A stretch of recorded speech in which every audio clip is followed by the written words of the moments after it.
और आज मुझे आप सबको इस नए ताल को, इस सुंदरीकरण के पहले फेज को उपलब्ध कराते हुए बहुत प्रसन्नता की अनुभूति हो रही है। इसके लिए मैं यहाँ के सभी जनप्रतिनिधियों को, आप सभी को, पूरे महानगर वासियों को इस नई उपलब्धि के लिए बधाई देता हूं।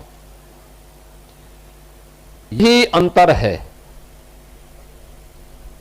पिछली सरकारों में ताल और पोखरों पे कब्जा होता था, उन्हें नष्ट किया जाता था,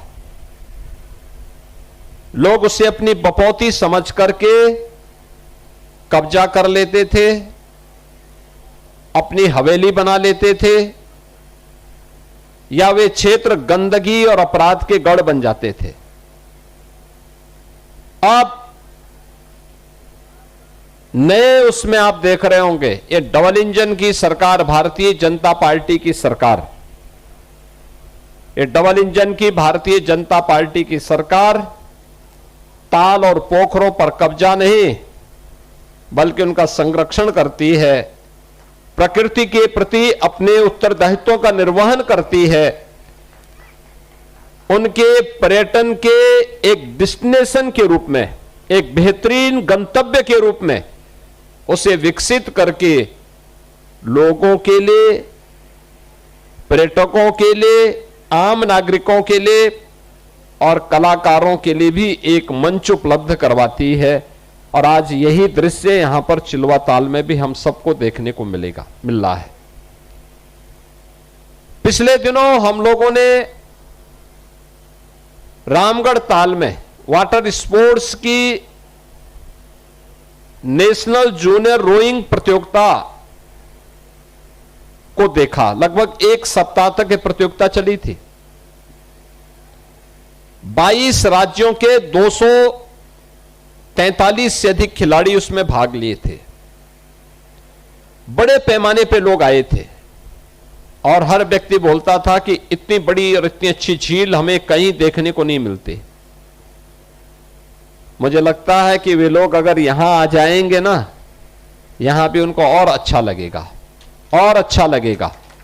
और मुझे लगता है वाटर स्पोर्ट्स की व्यापक संभावना रामगढ़ के साथ साथ चिलवा ताल में भी अब मौजूद है। ये हम इसके माध्यम से साबित कर सकते हैं। अच्छी सरकारें आती, अच्छी चीजें लेके आती हैं, ढेर सारे रोजगार के अवसर उपलब्ध होंगे। अब आप देख रहे होंगे यहां दुकानें खुल गई हैं, लोगों को सामान खरीदना है यहां मिल जाएगा। परिवार के साथ आकर के यहां पर लोग आराम से, आनंद से घूम सकते हैं, स्वास्थ्य का लाभ ले सकते हैं। न पॉल्यूशन है, न किसी प्रकार की अव्यवस्था। आप यहां बैठे हुए हैं, शहर के अंदर जो टेम्परेचर इस समय 40 और 38 के बीच में होगा, यहां पर आकर के वही 20 और 30 के बीच में है। और मेरा मानना है 25-30 से ज्यादा यहां पे नहीं टेम्परेचर है, क्योंकि इस पूरी झील से ठंडी हवा उस टेम्परेचर को अपने आप न्यूनतम स्तर पर लेकर के आती है और एक नेचुरल प्रक्रिया के साथ हम सब भी जुड़ करके आनंदित महसूस कर रहे हैं। यही होता है सिटी डेवलपमेंट प्लान। सिटी ऐसे ही अपने स्वरूप बदलती है। हमारे बारे में लोगों के मन में अच्छी धारणा यहीं से प्रारंभ होती है। अब हमारी सिटी केवल स्मार्ट नहीं है,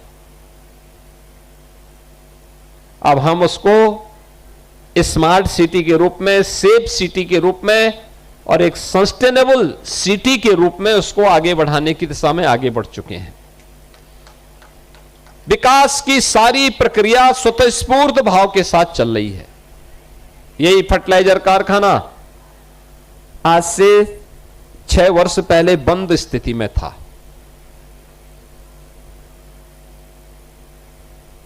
सारी गतिविधियां 1990 से बंद थी।